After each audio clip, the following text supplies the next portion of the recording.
You're sitting in the Circus Maximus, a stadium built to hold 250,000 people.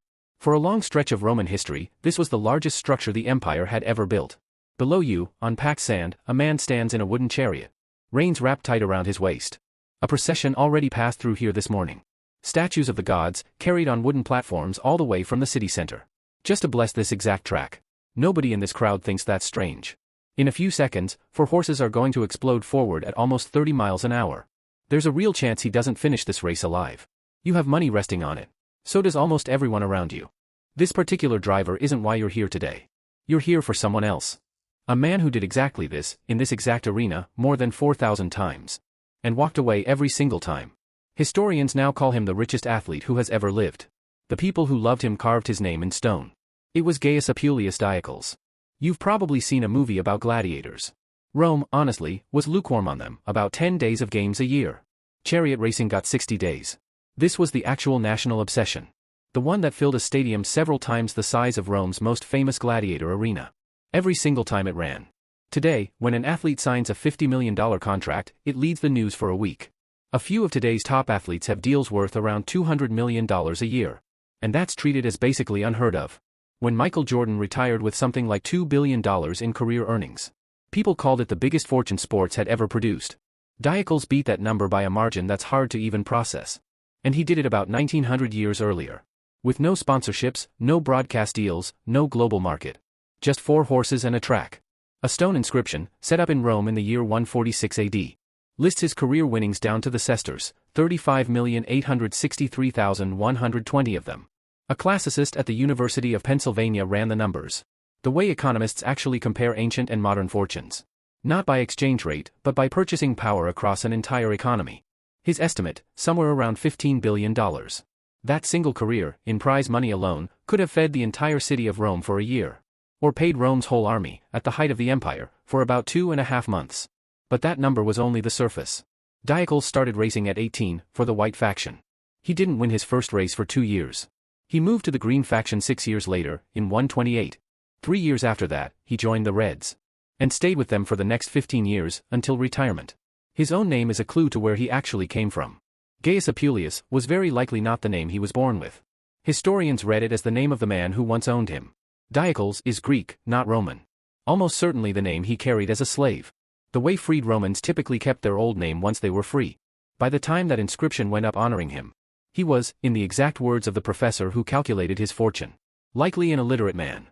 The richest athlete who has ever lived may not have been able to read the stone. That listed everything he'd earned. But that was only the second layer. Here's what makes a 24-year career strange, not just impressive. Chariot racing killed people constantly. On a big day, Rome could run as many as 24 races before sunset. It took something like 700 or 800 horses just to make that happen. Crashes happened so often that Romans had a specific word for them, naufragia, shipwrecks. Where up to a dozen 4-horse chariots fought for 6 feet of track. They happened most at the turns. At nearly 30 miles an hour. Drivers carried curved knives strapped to their chests. Just in case they needed to cut themselves free from the reins before they were dragged. Attendants had to clear the wreckage, splintered wood, dead or panicking horses, sometimes the driver. Fast enough for the next chariot barreling through only seconds later. One recorded pileup involved 40 chariots at once. A driver named Scorpus, racing a generation before Diocles, actually won more total races than he did, over 2,000 of them. Scorpus also died at 26 or 27. Almost certainly in one of these crashes. That was the normal outcome. Most great charioteers didn't get old. Diocles raced 4,257 times. The inscription actually records his tactics. 815 wins by taking the lead early and holding it. 67 more by hanging back and blowing past everyone at the very end. His signature move. He won 1,462 races in total, and placed second another 861 times. 9 of his horses won over 100 races each. One horse, Pompeianus, won 200.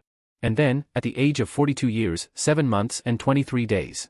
Rome really did track his career down to the day. He retired. Alive. That one detail is most of why anyone remembers his name at all. But the worst part was never the danger itself. So why did any of this exist? Why did Rome build a stadium for 250,000 people? Just to watch men risk exactly this? Because chariot racing was never really about the racing. Each faction, blue, green, red or white, was bankrolled by a wealthy patron, roughly the way a modern billionaire owns a sports franchise.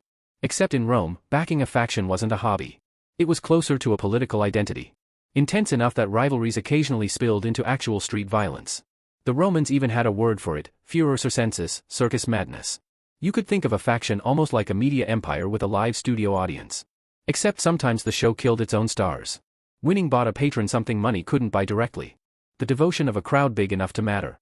In a city where crowds sometimes decided who got to keep ruling it. Every race Diocles won wasn't only prize money for him. It was proof, in front of 250,000 people, that his patron's faction deserved to be believed in. The danger was never a flaw in the system. It was the entire point of it. A sport where nobody ever got hurt. Would never have produced the kind of desperate, tribal loyalty. That made a faction worth investing in. Picture the actual day his monument was finished. A stonemason chiseling the last of the numbers into limestone. 35,863,120 sesterces. 1,462 first-place wins. 9 horses that each won over 100 races. One that won 200. Fellow charioteers and fans paid for the whole thing themselves. And somewhere nearby, watching strangers run their fingers over the numbers. Numbers that added up to the largest fortune an athlete had ever earned. Stood the one man in Rome who, by the professor's best guess, couldn't read a single line of it. Here's the part that doesn't fit the fairy tale. Even at the absolute peak of his wealth, a charioteer occupied roughly the same uneasy social category as an actor or a gladiator. People Roman law sometimes branded infames, publicly adored, and in some contexts legally barred from testifying in court or holding office. That contradiction ran deep. Entertainers with this same legal stain sometimes ended up as companions to men like Mark Antony or the dictator Sulla. Adored, useful, and still, on paper, beneath them. Historians still argue about exactly where charioteers landed on that line. But the pattern repeats across every performer Rome ever worshipped. Fame and fortune bought you the crowd. It did not automatically buy you the respect of the people who actually ran the city you were entertaining. Diocles didn't beat the system that killed drivers like Scorpus in their 20s. He was the exception that proved the system worked exactly as designed. Take thousands of young men, mostly enslaved or freed. Let a tiny number of them get spectacularly rich. And let everyone else's fear and hope keep 250,000 seats full. Race after race. The $15 billion was never really payment for driving fast. It was payment for being willing to not come back, over and over. For 24 years. While a stadium full of people decided, every single time, that watching was worth it. You'd probably never heard his name before today. 250,000 people once stood up and screamed it. For the richest person to ever compete in anything. Being forgotten anyway might be the most honest part of the whole story.